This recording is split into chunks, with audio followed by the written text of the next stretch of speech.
Okay, welcome everybody. I am Coach Deb, and we are here today to talk about I'm not okay, but why? And our subject this evening is going to be about mental health regarding men, our Black men in particular. And we want a woman's perspective. We want to understand how we think.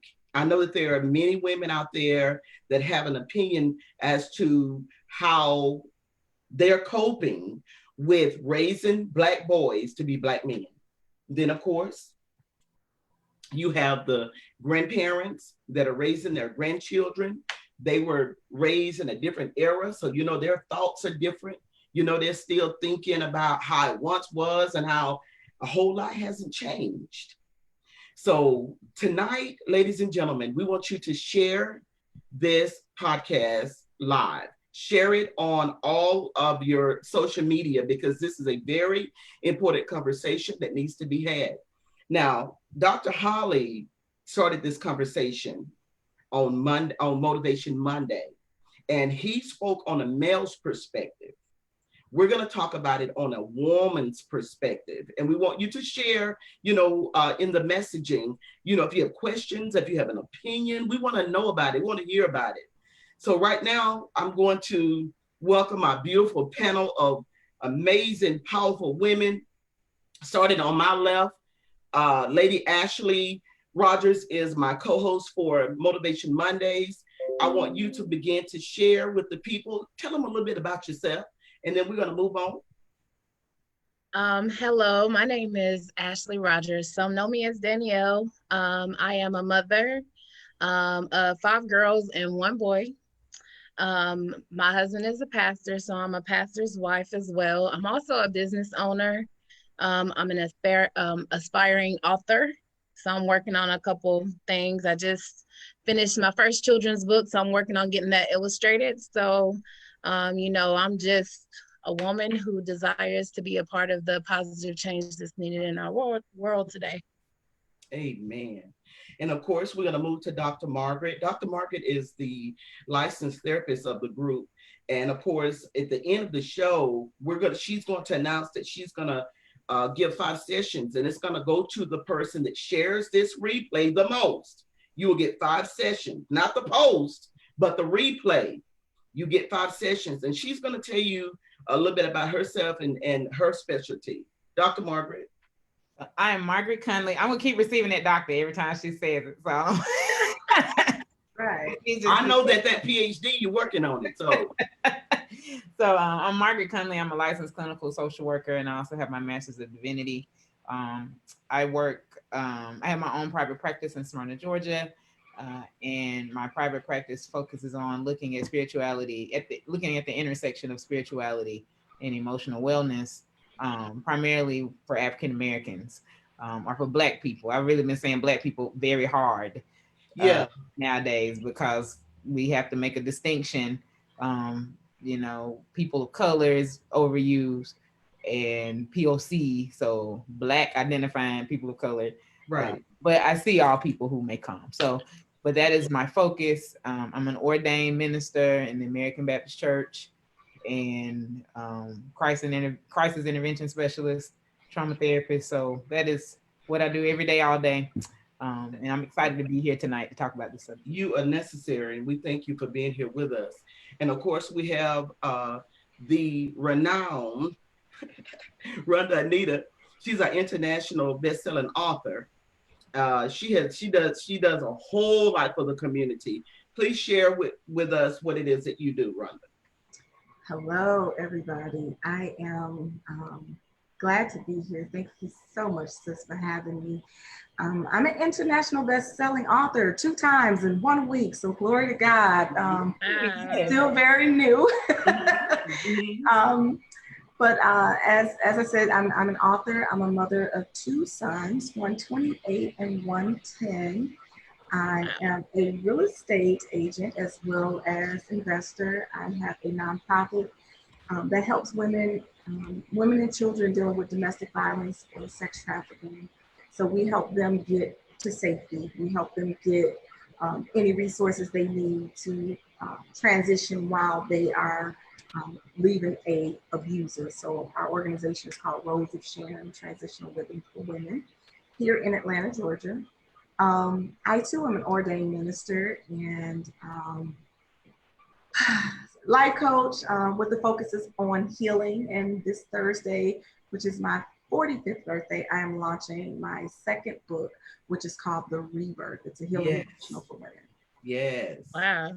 Awesome. Wonderful. Okay. Now moving along to the very beautiful April K is also right at the hinge of her PhD. Yes. So she's doing a whole lot for the community as well. So please share with us, April, what it is that you do outside of empowerment speaking. Hello, everyone, and thank you so much for allowing me this opportunity to join you all. Yes, I wear many hats outside of empowerment speaking. I work with children who are autistic or children who have any developmental delays. So I conduct assessments and testing as well as go into the classrooms and help the teachers with any assistive technology or anything they need for any of our children that are fragile or that have any developmental delays. So that's one part of what I do. I also rescue young women and girls out of sex trafficking and domestic violence. And I'm an artist, a singer. So I use my certification as a life coach. I flipped it to do life coaching through the arts. So all the young ladies that I rescue and that I work with, whether going into the shelters or the group homes, I use the arts to establish rapport with those young ladies, and as well as men, because I do work with some men too. Okay. Now that we've laid the groundwork, because I want everybody to know that we are qualified women to speak on these subject matters. So let's just go right into it. We're going to use up all this time with sharing our perspective. I'm just going to be, pretty much the host, keeping the minutes together. So starting with Lady Ashley, you have one son and you have a husband. Right. Now, tell us your perspective or a personal experience regarding with the mental health situation. Have you witnessed your husband battling with any type of depression, or your son questions about not understanding why he can't do what another color does? What is it that you battle with trying to be the level-headed person to lead your family? Right. So I think it's very important that we recognize and realize that men are just different from women. And I truly believe that they are wired different from us. They learn different from us. And that's, maybe that's the way the good Lord created it.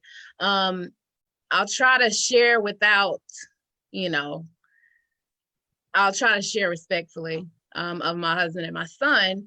But one thing that I noticed is that I'm first still trying to learn my son. He's 8.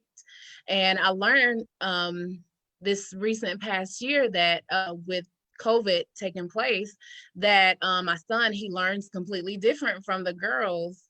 And I understand that he struggles with his academic confidence. He struggles with his social confidence. Now he plays all kinds of sports and he's dominant in all the sports that he plays. But I realize that there are more gray areas where he's lacking the confidence. And unless you really pay attention, you wouldn't recognize it. So one thing that I noticed, that even when my son was a little bit younger, he struggled with knowing his worth, and he has friends of all different colors, but he plays baseball, which is a predominantly white sport. And so he has more white friends than he does Black friends. And so I think the struggle with him has been understanding why he can't do what his friends do. And I'll give you an example. So for instance, he went to a friend's house for the weekend. They went fishing, they had pocket knives and they scaled fish and they were so excited about it. His friend was doing it with his father. Well, the following Monday, my son, he takes a pocket knife to school because he was able to have one, and with his friend's father. And so it ended up getting him suspended for 3 days in third grade. And he couldn't understand or grasp why he was able to do it at his white friend's house, but it wasn't acceptable at school. And he couldn't open the knife or anything, you know what I'm saying? But he was just excited that he had learned how to use it at his white friend's house. And I think one thing that he struggles with is understanding why. And you have to know that that's very traumatic for a child, especially a young boy, to try to understand why he can't play with play guns, why he can't play with, pocket knives, no matter how small. And it's just that there's a different expectation for our boys. So I do see him struggling mentally just a little bit concerning, what's acceptable in society for a little Black boy versus a little white boy. You know what I'm saying? Yeah. So yeah. And on So the as a adult mother, side, okay. so as a mother, I'm trying to figure out how to help him navigate the world that we live in while being comfortable in his skin. Okay. And on the adult side, how does your husband deal with it? Because your husband is aware of some things. Right. His So thought pattern is not like your son. right. So my husband has been a pastor for the last years, and my husband is a young pastor. He's 30, so he's been in the game for a while, but before he started pastoring his own church, he was a youth pastor as well. And so that alone comes with the different challenges. But my husband has recently in this past year been very, very open about him struggling with depression. And as a woman, we want to protect our children, we want to protect our husbands. And so so when he first started disclosing what he was dealing with, and he's much better now because he's utilized counseling. But when he first started expressing that baby, I need your help. I don't know how to deal with this by myself. And so as his wife, we want to protect our husbands. We want to protect our children. Right. And I didn't really know where I could go for help to help him. And so it was really like a silent cry within myself, like, God, how do I help him? I mean, we know to pray, we know the scripture, Right. we know that we have people who love us and who support us, but Right. who can I go to who won't judge him and who will get him the help that he needs? Because at one point I was like, God, I don't know how to help him. But so I think number one, the first step was him opening up about him dealing with it. And as his wife, I just supported him. Like, I just encouraged him every day. I kept the kids in his face when I knew. I recognized his signs when he was dealing with it. And so we had a rule where you do not lay in the dark. You can't be in a room laying in the dark. I would go through the house. I would turn on lights. I would, go check on your dad. Your daddy wants you, and I would just keep the kids in his face and just remind him constantly of just how important he was and just how loved he is and how much we need him, So I have dealt with it, throughout the 10-year course of our marriage. Oh, wow. Dr. Margaret, what is your points of view on what Lady Ashley is stating? Because I want to make sure that you speak on, when everyone talk about their perspective, I want to make sure that you give points of view and speak, in case someone is listening that relates to what they're saying, so that they will have an outlet, understand the importance of therapy and the importance of what Lady Ashley came up with, which is brilliant, in making sure that her family survives whatever that little, that it was a great strategy. Thing. It was a wonderful strategy. So absolutely.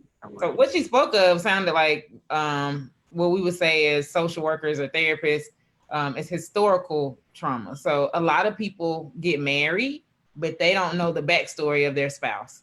So they have kids, and then this same trauma nugget is what I call them. The same trauma block will literally pass on to that next piece of who they are, because we're raising these children. So that piece of you that you decide not to disclose becomes a part of the psyche of your kid, because guess what you started to do? You started teaching the same traumatic experience.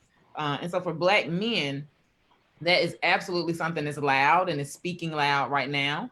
In 2020, we've seen Black men erupt. Some of that is in anger. A lot of it is this historical trauma and it's packed on trauma. That's the definition. It's packed on layers and layers and years from family line to family line to family line. And so, you know, what she did was brilliant. She broke a cycle of historical trauma. We're gonna leave lights on. I'm gonna put your dad in your face. I'm gonna put you in your dad's face. Y'all are gonna talk. Y'all are gonna, even if it's silence, y'all are gonna be present with one another. So and if she hadn't seen it, Ashley, if you hadn't seen it, what you will see is you'll start to see that confidence where your son's lacking. I promise you it was lacking in your husband at one point too, and he covered it up in profession. So we don't have to talk about it anymore because I'm in this professional state.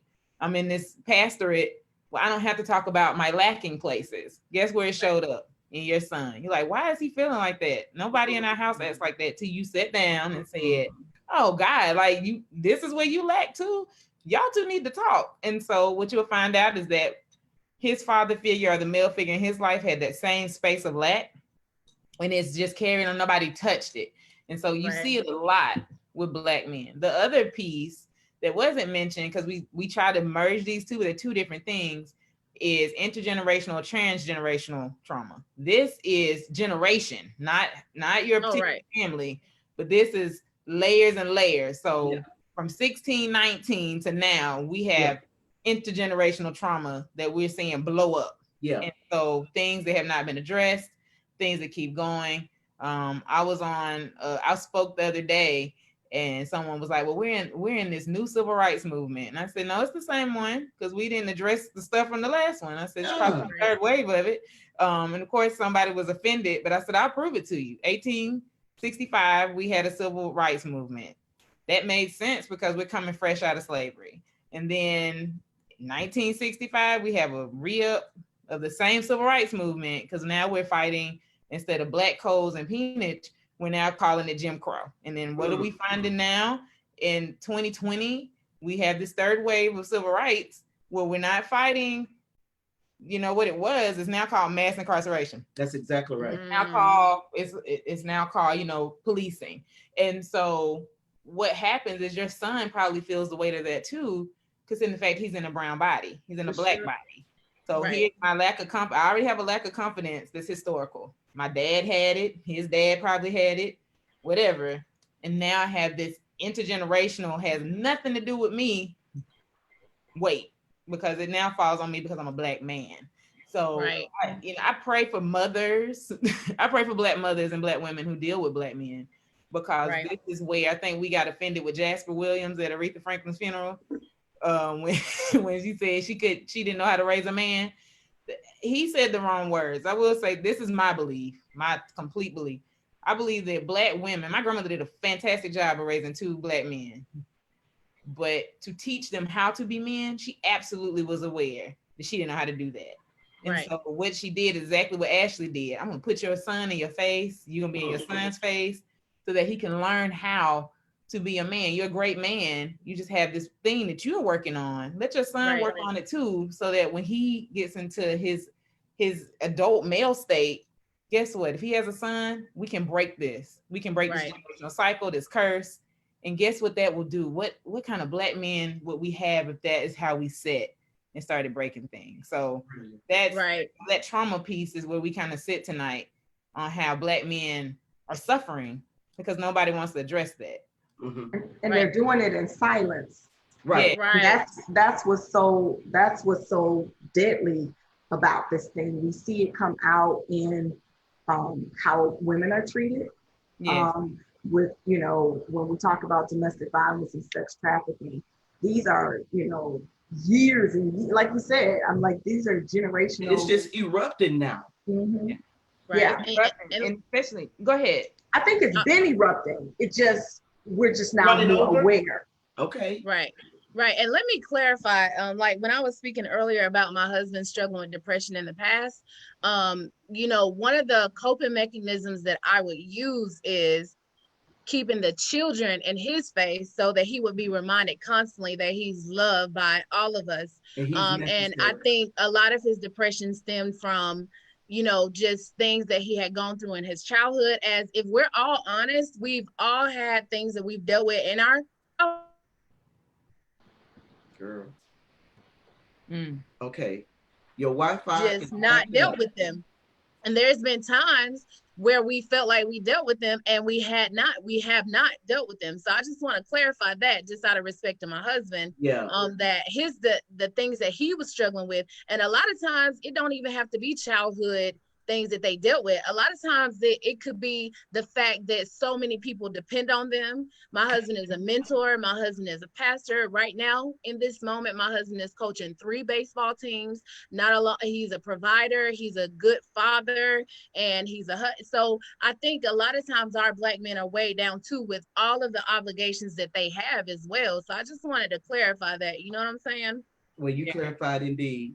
Indeed. Rhonda, I wanted to have you to give your perspective, because you are raising an adult son and also a young man to be a son. You have a little boy and a grown young man. So what is your perspective?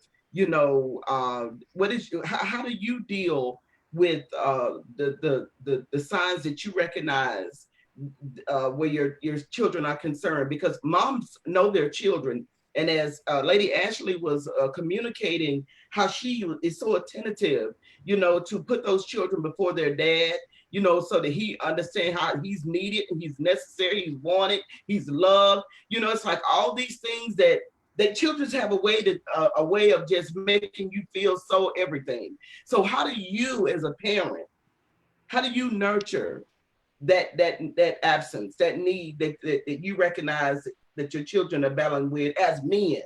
Mhm.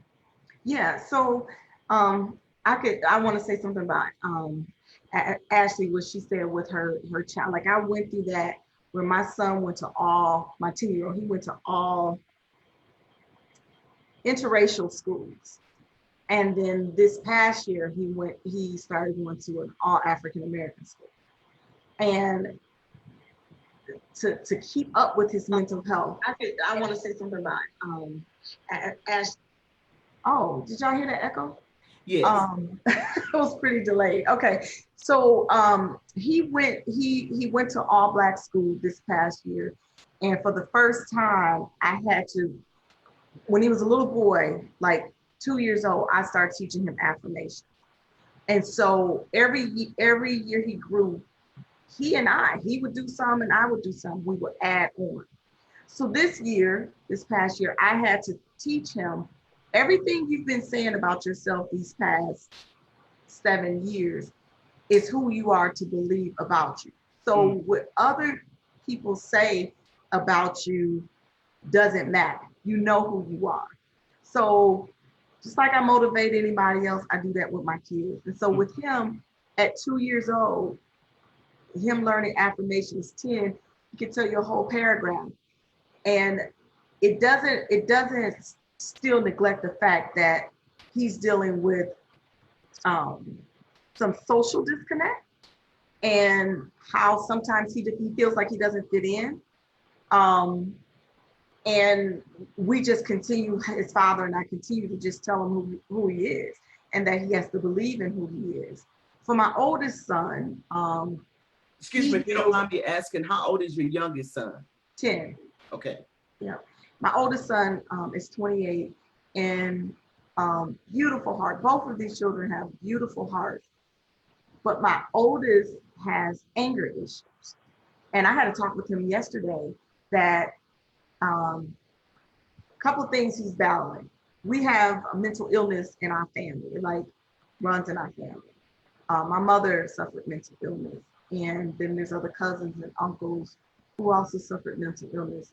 But then his father has a very aggressive, angry demeanor, not demeanor, but just personality. Mild-mannered guy, but if the switch go off, he's off. And right now, unfortunately, he's doing 25 years in jail because of his anger. And so my son and I had to talk about that yesterday, because what I wanted him to see is this was a generational curse. And that if he doesn't get control of his anger, he's gonna find himself in some of those same unfortunate situations. And it's a lot to balance, you know, with my oldest son. It's like uncomfortable. It's kind of like, oh, mom, I don't want to talk about that. So I just throw nuggets in when I can, you know, and continue to plant the seeds of knowing who he is by things that, you know, I taught him biblically who he was. And I really have conversations with my kids about life. We never talked about the bunny rabbit or the fairy godmother or the Easter, not the Easter bunny, but we didn't talk about fairy tales. We talked about real life stuff. And when I see a behavior that would come up that was not appropriate for them and how it affects them mentally, we just have those conversations, you know. So asking questions like, how do you feel? You know, how do you feel? So they can connect with this thing happened and it made me feel this way. Mm-hmm. Okay, it's okay to feel that way. Mm-hmm. And mm-hmm. reinforcing that it's okay to feel angry. It's okay to feel sad or shame, right. You know, and those kind of things is what I've done. But this has been a long process, especially with my 10-year-old, because I have to always remind him, you know, like someone may call him a name or something, and then he'll bring it home and say, and I say, well, who do you say you are? What have you been saying about yourself over this time? And he may pause for a second, and I'll say your affirmations. And he'll say them, he may say them really slow, and I say, no. Say them proud. Yeah. And in his affirmations, one of the things that he added was, I'm a proud Black man.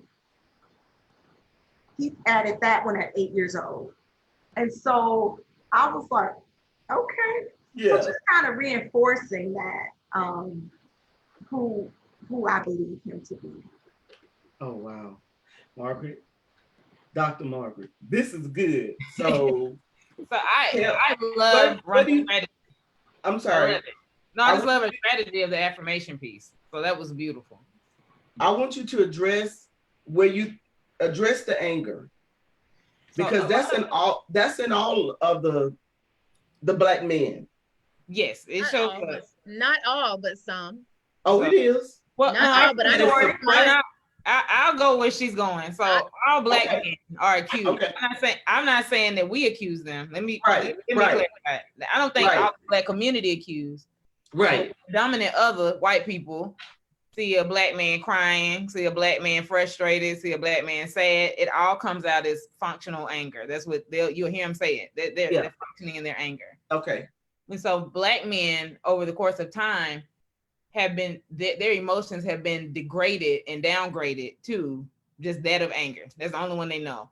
That's not true. And so you find the Black men say, I can't express emotion because this is what they're taught over time. If I express emotion, then I'm weak, I'm vulnerable. Vulnerability is beautiful for people because it allows you to express and release the tension and the toxins that are there so that you can start to flow into these positive cognitions or positive thoughts. So that exactly what Rhonda's doing with her son.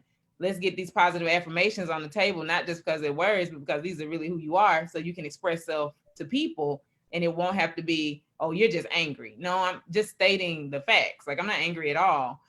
So when I work with Black males, we talk about that. And so we talk about working towards desensitizing this word anger and this word vulnerability because it has negative stigma on both ends. Right. And so some Black men come in and say, I'd rather be angry than vulnerable.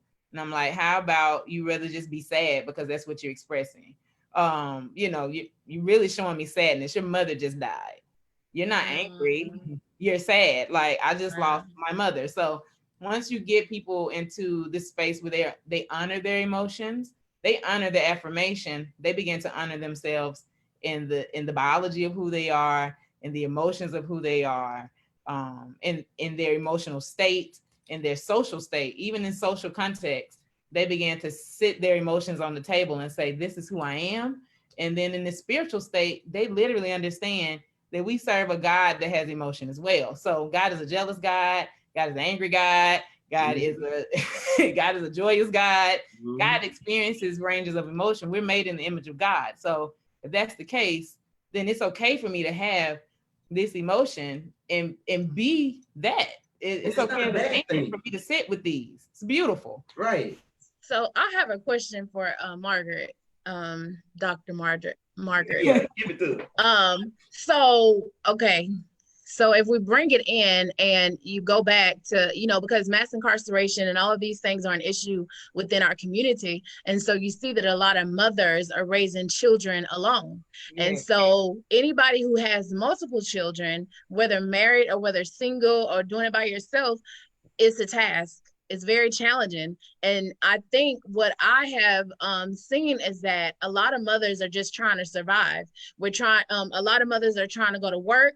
They're trying to pay those bills. They're trying to buy those groceries. They're trying to make sure the kids got school clothes and shoes and stuff. And it's very overwhelming. And because mothers are so in tune with trying to do everything else, sometimes mothers simply forget to help their children connect their feelings to what those feelings are.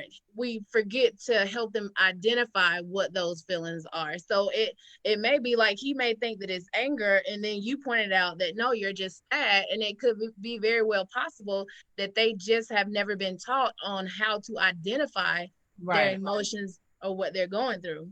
Right. And that is absolutely true, Ashley. Like they do not know. And so and some of it isn't, I don't even want to put that all on the mom. It's just they don't see it from a male figure. So what happens is my mom can have this state, but I can't. I have to remain calm because my mother is a woman. She can be emotional because she's a woman. I'm not. So and we're gonna talk about that next week. Yeah, so they struggle with that. Whereas if I start crying, then the male in my life is gonna be like, you can't cry. Right. And they don't understand why they can't. They just know that they can't. I mean, I've had clients who literally come in like, I haven't cried in 10 years because my male mentor told me I can't cry. And I said, why did he say that? And it's always a blank stare, like, I don't know, but I keep welling up and I stop it. That literally holds like, let it go. It holds so much in their psyche to where they don't know how to cry about things that you really do need to release this. If you don't, you're gonna pop. Like, and when you pop, it's not gonna be just the little like firecracker poppers. Like, it's gonna be the entire light show that everybody's gonna see. And so, and you find, and I love how you brought up mass incarceration and single and mothers raising children. You come to find that I worked inside of the prison system. You talk with those guys and you counsel with them, and come to find out they're incarcerated, they're hustling or whatever they're doing, but this is the only way I know how to take care of my family, and I got caught. So now my girl, because that's what you hear them say, is after raising my kids, I feel guilty. So the only word they know is I feel angry. And then we have to work through that and come to find out I'm guilty and I'm shamed because I didn't have another way to provide for my family. So now here I am. What do I do? All of that in a nutshell. Yeah. I want to keep moving because I want us to touch on another on Kanye before we close out. But I want to hear from April K. As a professor, she is an educator, so I know that she recognizes the children. They have different things going on, and I know she knows when her babies, when things are not sitting right with them. Now, what is your perspective on the mental health level when it comes to dealing with, possibly children that you are teaching, but yet the parents are not, they're not meeting the need of the child mentally, and you see some things that you know that if that need was being met, they probably would be more productive as far as perceiving and understanding what you're teaching them. You know what I'm saying? The special needs increase when children are not receiving what they need from home, right? That's correct. With the special needs population, I'm not a teacher, so I want to clear that up. You're a professor, aren't you? I am, but I'm a professor for higher ed. So I work with the adults on that side. So okay. I'm at Carver College. Gotcha. But now those students have some anger too. One thing I can say is that, well, I'll start with the special needs. My special needs babies, I see children ages birth to 7. So it's very important. I tell people about early intervention. It's so important. Birth to 3 is early intervention, that you get that intervention in. When I go into the classroom, it's because it's a problem. So when I go in, it's because it's a challenging behavior. And what is a challenging behavior? That's what I would always ask the teacher. Well, what is a challenging behavior to you? It's a behavior that you can't deal with. That's what Right. makes it challenging. So that's when I come in the classroom. So, I see the chairs being tossed and the and the little blocks being thrown, the little books, little jaws all swole, they all mad with their little Mhm. ready to fight. So I will say that is important. It is important to get the parents involved. Parental involvement is so important. Early intervention is so important. But we have so many people that are in denial.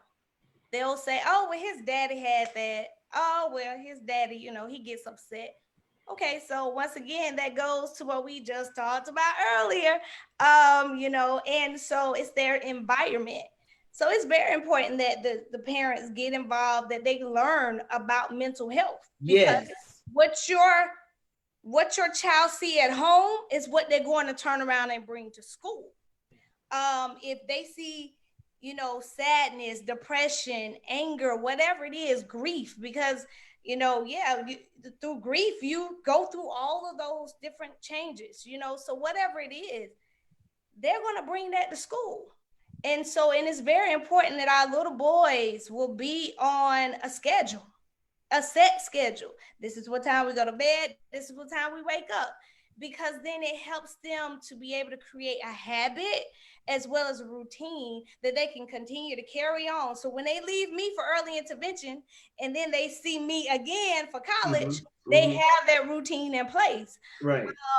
My boys in college, oh my gosh, my classroom is full of boys.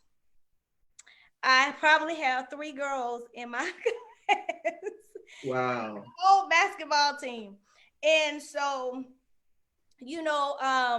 and I'm 4'11". These guys are 6'6", 6'4". Oh, wow. Walking in the classroom. But one thing I can say is that in my class, because they see I love them and I care and I take time with those students, they respect me. I don't take my bags to the car. Professor, we got it. Let me open the door. They're rushing and running to see who can open the door first. Right. Start our class with prayer, and I make them pray. Right. And then I have another one read the scripture. Now, once again, this is Carver. This is a Bible school, so we can do that. But and I always try to pick that one student that's in the back that looks sad. Right. That looks depressed, that looks like the world is on their shoulders. That's that one I always pick. And I'll call on him and say, hey, you want to give us our scripture for today? Now, what did that mean to you? Now, if it's not a scripture that's going to bring joy and peace, then I always add another scripture to that. But by the time the class is over, they don't want to leave. Right. My students are there before I get there, because I took the time to nourish them. I took the time to get on their level and let them know game banging is not the way to go. Let's sit down and talk about this. Right. Let's sit down and talk about your mistake that you made when you bust the glass in the dorm room, and now you got stitches going down your arm. Let's talk about this. You got that angry and that upset. So let's get on. I get on their level, and then I try my best to hear them. A lot of times we listen, but we don't hear. So I try my best to hear my students and let them know, hey, I'm here because I care. I'm not here for a paycheck. I'm not here because I have nothing else to do. My plate is full. And I also, on the first day of school, I make them tell me something about themselves that's different, that's unique. And then I turn around and I try to find their hobby or that unique thing, and that's what I play on for that whole semester. If they tell me that they want to be an NBA player, okay, this is what I'm going to do. I'm going to find a scout that can come see you in this class. now you have something to look forward to. So I give them reachable and tangible goals. So it's not so far where they see the street over here. And I just got finished game banging over here, you know, and they'll call me Dr. A. It's easy for me to go on back over there. And I have to remind them, wait, hold up. Didn't I just introduce you to somebody from ESPN? So that's when I take the arts side of what I do as an artist and working with all the celebrities that I've worked with, and I bring them in the classroom and into this little small school that's like family, so that those students will have something to reach for, especially those guys. I need them to be able to see their goals and reach them. Right. And I teach business, so of course they have to do a business plan. Right. You know, and that helps their mind too, to focus on something else other than what's in front of them. Dr. Margaret, you've heard strategy tonight. Yes. Everybody, haven't you? Everybody is got this thing that's working. You know, strategy, affirmations, you know, reminding them of who they are and whose they are. Yes. Please speak on what Dr. A just shared. So though, you know, I spoke to intergenerational or transgenerational trauma and historical trauma. Well, I always believe there has to be this opposite. So where's this blessing part? So, you know, we also have this piece where we're carrying over retention, or we're carrying over this stuff from ancestral part too. And I'm not trying to be deep with that. What I'm saying is 1619, people came on the boat. They had something in them. And if we're ancestors of those are our ancestors, right, we carry on, then you have entrepreneurship in you. Like the first person that made the cotton gin, he didn't have a formal education or anything. He didn't have any of that. So let's understand that we are creators, but we miss out on that because we want to focus in. So what I used to tell the inmates when I worked with them, I'm like, if you know how to sell drugs, you had a business plan because you was watching. I'm trying to tell you. And so they're like, what kind of counselor are you? I said, you were washing money. Tell me you were not, because that's how you got caught. You didn't get caught in the sale of the drugs because they put it out there. I'm just be really honest and I ain't raw about it. Please do. Law enforcement dropped the drugs in the community. But you watch the drugs. That's why they got mad. You watched it. Like, so here you are buying houses and land and they trying to figure out how. How? So what do you do with that skill? That skill looks like Tulsa, Oklahoma, early 1900s. That's what that skill looks like. We built a whole Wall Street and it got bombed. Black Wall Street. They didn't like that part. And it was all legal. So you're brilliant with numbers. So how do we get this brilliant with numbers? Because before slavery, we're building pyramids and it's sustainable today. People paid thousands of dollars to go see it. Naturally. So if that's the case, here you are in this space of being able to build. You're brilliant with mathematics. You understand what a right angle is and how to hold up all the other angles. Take that because you probably did something, can't figure it out. No, you're a brilliant, son. How do we pull this out and place it there? This is exactly what April did. I want you to pull out positive scripture. Exactly what Rhonda did. I need you to write down your affirmation and set it up yourself. It's exactly what Ashley did. I need you to know your kids love you. And guess what? The kids are going to reciprocate. I know daddy loves me too. This all happened in movements of love and assurance and reassurance of self. And so now, how do we do that? That's blessing. So here's Deuteronomy chapter 8. We always get stuck on that one verse that says we have the power to get well. Read the rest of that. It's telling you, write it. Sit at the table and talk about it with your kids. Bind it around your neck. All the stuff that you're gifted with, that is the thing that carries us through and over. It's also very emotional. So we're going to compare ourselves to the Israelites, right? It's a very emotional space. I'm in the wilderness. I got on the same clothes from 40 years ago. And you telling me to sit down and write it and make it plain so I can understand it and pass it on a generational blessing and call it the power to get wealth. Are you kidding me, Moses? No, I'm not. Because guess what it has done? That's what we walk through. That's what we carry. And here's that if it's intergenerational trauma, there's got to be a space for intergenerational blessing. And we walk in it and we carry it and it needs to be announced. And so I know we wanted to talk about Kanye. So we laugh at Kanye.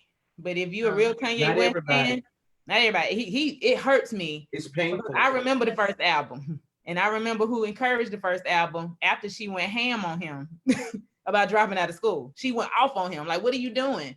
Mother is a professor. I think she was a professor of English. Yes, ma'am. So what are you doing? So Kanye doesn't get lyrics because he's prolific. He gets lyrics because every day his whole life, so you will speak in the manner of which you know to understand. Like she didn't play with that. You will not And be he's very thug smart. Kanye. Very brilliant man. You will not walk around thug Kanye, because I'm not raising you that way. I work too hard for you to be stuck in spaces of thugness. So you don't have to live like that. So first album, Kanye attests to this movement and how he had to go and be, and even to the space of not really fitting in. But Jay-Z saw him and was like, but you a brilliant producer. So let He me was behind the scenes. you know, That's where he uses intellect, behind the he used scenes. intellect. And not only that, but he encouraged Jay-Z to start reading the dictionary. Jay-Z, Yeah. pay attention. Jay-Z's whole lyric changed to something that we all wanted to hear because of Kanye West. So now here we are with Kanye West reciting history in a way he did not learn it. Living in a life that he does not totally get. But what happened is exactly what I just said. What happened?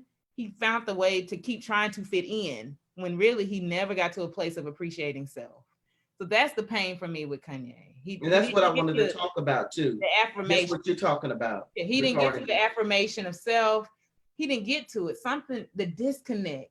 And a lot of people say it happened when his mother passed, because Kanye, we've never seen him grieve. You know, Yeah. I've He didn't never have a seen Kanye chance. grieve. I think it's a root. Yeah. I don't, it's a root. It's deeper Every than time- mother passing.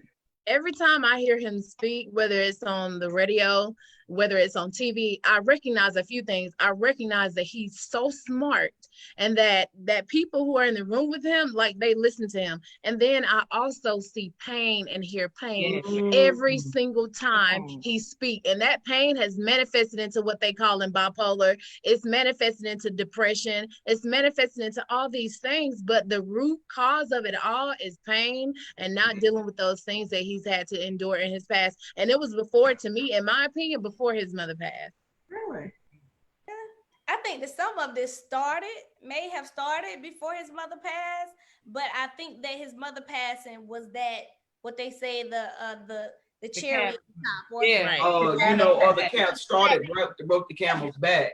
Yeah, I think that's what it was. We did see a shift, and that shift that we saw, I saw it as grief, as I'm trying to grieve, but I can't. There are cameras in my face. I can't really be that vulnerable person because Black men don't cry. Black men don't show emotions. And fear judgment. So now I'm stuck in this little box that y'all put me in. Now he's trying to come out the best way he can for all these emotions and feelings. That's how I see it. As time has gone on since his mother passed, we've seen this big change mentally. Yeah. It's something mental. That's what we're talking about it tonight. Yeah, And and what do y'all? he had a break, So, and I have some friends. We analyze Kanye West, by the way, so I was glad we were talking about this tonight. And some of our analysis, when did Kanye have his first break? And maybe it's what Ashley said it before mother died. He had his first break. He just up and quit college. Some of us call it aspiration. I don't know if that was Kanye's first break, and he went through it and survived it. Some people have their first mental health break, and they don't have another one. And they don't realize that breakdown was really a slowing of something, or they were overwhelmed, or it could have been something that was literally something that passed on to them, depression and anxiety. So they don't realize it, and they find a way to go. Black people have been taught and trained to keep going, not to slow down. You just keep pouting on. Survival. You got to keep going. And so Kanye tried to do it through his music. Well, here's these other factors, and even the rejection from the people that he helped continue their success. They no longer help Kanye. Like, you notice how people who in those first 5 years supported him, he put them on. He started good music, things like that. That's his record label. And then they cut him off. Like, I don't hear John Legend saying, let's go help Kanye. I don't anymore. I do not hear, comments saying, Kanye put me back on. I don't, because what do we do with this Black man who literally is living out his break? And I think a lot of it is too, like, it appeared that Kanye had a very strong foundation as far as his mom and her teaching him and stuff. And I think when he got into the industry, it was a lot of crap that he just was not feeling. And I think because he was rebelling against those things within the industry, that's why he's been shunned by a lot of people. You know what I'm saying? Yeah. I could be wrong though. Yeah, that shunning, it leads to another space of rejection, hurt. Rejection feels like a death. So here we are in another state of grief. Exactly. I can't have access like I used to. You're not tangible anymore. You know, and so what happens when this community drop happens? You know, so for Kanye, there was a community that dropped him. And he's latching on to what he can. It's very unhealthy, but that's how he's surviving. So, you know, and what happens to Black males when they do that? Like, we find gang activity to be one of the most successful institutions that's ever been built. Why? I jump you in this gang and I got you for life. But that means you do what I asked you to do because I'm looking for connection. So what happened and what led to the disconnect? I love how Rhonda said, I encourage my son to embrace the disconnection now. Love it. Keep saying your affirmations, not go join whatever. I taught my children that disconnect. Embrace it because your affirmation is going to lead you to what you need to connect to. That's Bible, y'all. Like, do y'all understand that the more you speak of Christ, you're going to draw people near. Absolutely. So if I embrace the disconnect from the dysfunction, I'm going to draw closer to the thing that can save my life. That's what that text is saying. Like, that'll save my life. This will not. Will it hurt and will it be painful? Yes, because you're dropping off stuff. But at the end of the day, you're walking in true life and true understanding of self. So what do you do with all of that? And how do we look at Kanye? If that's the case, how do we start looking at Black men that we know that disconnected and we don't know how to get them back?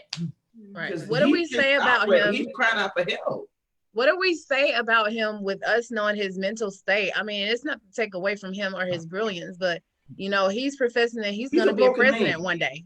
He's launched his campaign and everything.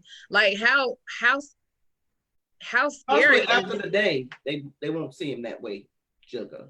And see, I'm not familiar with what took place today, so I guess I just need to re-up on that. Was it today? With his Harriet Tubman, I have that pulled up. Let me see. Yesterday. That was yesterday. Quite disturbing. Yes, it was very disturbing. Our minutes are dwindling, y'all, with 7:54. So what I want to do is, this is not long enough for us women because we're long-winded, all of us.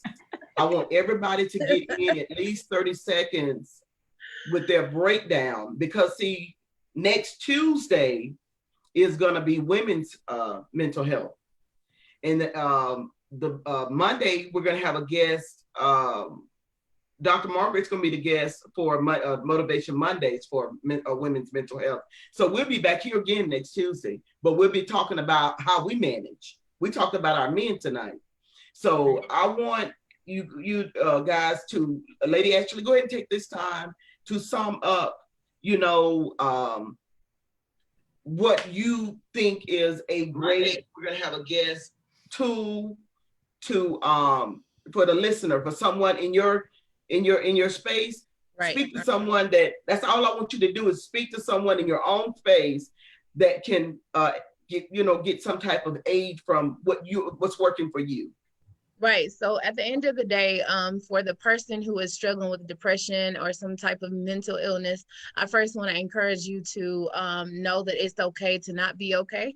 I also want to encourage the person to also find wherever you feel love is, find your way there.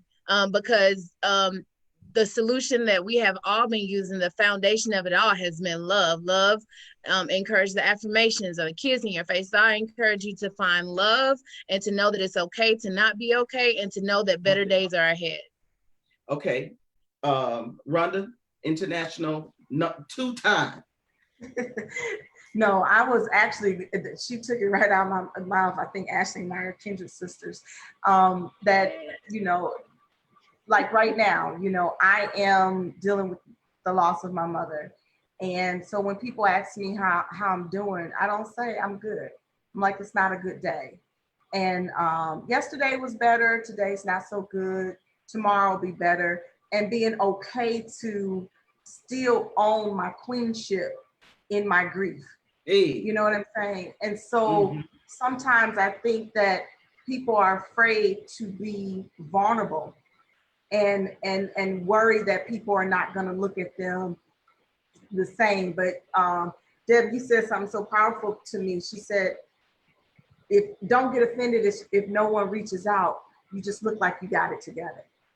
And I think that if we can remove our mask and be, and one of the things I said to her was, being transparent is the conduit to connectivity. So being able to be transparent about how you feel in that moment, you're going to connect with someone in your love space, like Ashley said, that is going to help you to your next level. Right. Beautiful. Okay, Dr. A, because I'm gonna have Dr. Margaret to close us out, and leave me at least 30 seconds, sugar. At least 30 seconds. But you go ahead, Dr. A, and We could talk. Lonnie, listen, I love it. I love it. You go ahead, dear, and give us something, because it's a lot of children that have special needs, and they're gonna have to be homeschooled and all that. But don't get on education, because we got that coming up too. But I just want you to be able to kind of, encourage the parents, on how important it is that they, affirm those children. Okay. Well, yeah, it's very important because, as I mentioned earlier, early intervention is so important, and it's the key, because right now those little young minds are still developing, and development starts early, and learned behaviors start early. So a lot of these things that your children are seeing or witnessing can become a learned behavior. It's very important to sit down with your child, find out what's going on. Sit down with yourself, find out what's going on. I always say the ABCs: apologize, accept that it happened, whatever it is, and then believe in yourself. Be brave enough to move forward, and then carry on is the C, so, and Rhonda's laughing because she's heard me say that before. A lot of times we carry so much guilt and shame within ourselves. And then, like I said, it carries over to your children. So just apologize, believe in yourself, carry on, and then teach your child the same thing. So that when they come to school, they don't have those disciplinary problems. And if they do have them, sit down with that child and find out what's really going on. And don't turn a blind eye to it when you have a professional who works in this field for 14 years, like myself, who's here to try to help you before they develop the label. Okay, I'm gonna have to stop it right there. Take us on out and leave me I'll take 20 seconds. Music, because I see. I have these 10 that I'm going to do. So everybody already summed it up, but I do want to say this: for Black men everywhere, what we have done and what the world has done is kind of put this request on you to be God. I'm going to remind you that you are not, and so that gives you permission to express emotion and need, right, and where you are. It also gives you an honest palette to express where you lack and where you need somebody to help you. Whether you are married or not, there is always visibility and community when you speak. And so let us know what you need. Let us know what you have to have. Let us know if you feel discounted or disencouraged. Let us know if you feel disenfranchised. Let us know. And I used all of those, go look them up. I promise they words. But let us know when you feel squashed. Because when you do, that's when we can come up and step up. But until then, strong faces don't mean that you're healthy at all. Like a strong face. And so let us know when you don't feel well. Let us know when you cannot carry on. Even Jesus needed help carrying the cross to what he was called to do. Yeah. So Amen. Let us know. Amen. We are here for you and we love you. Thank you so much. Now, listen, y'all have been tuned in to I'm Not Okay, But Why? But of course, we all believe that it's okay not to be okay. So I need you to go to the page and get information from all of my amazing panel so that you know how to reach out to them for any need that you may have. I want to thank you for tuning in to I'm Not Okay. 5 sessions will go to the person that posts the replay the most. 5 sessions from Dr. Margaret, and of course, there'll be information posted regarding that as well. Again, I wish we had more time. It ain't over. This is a continuation. Thank you, Lady Ashley. Thank you, Dr. Margaret. Thank you, Rhonda Anita. Thank you, Dr. A. And thank you all for tuning in. Good night. Good night.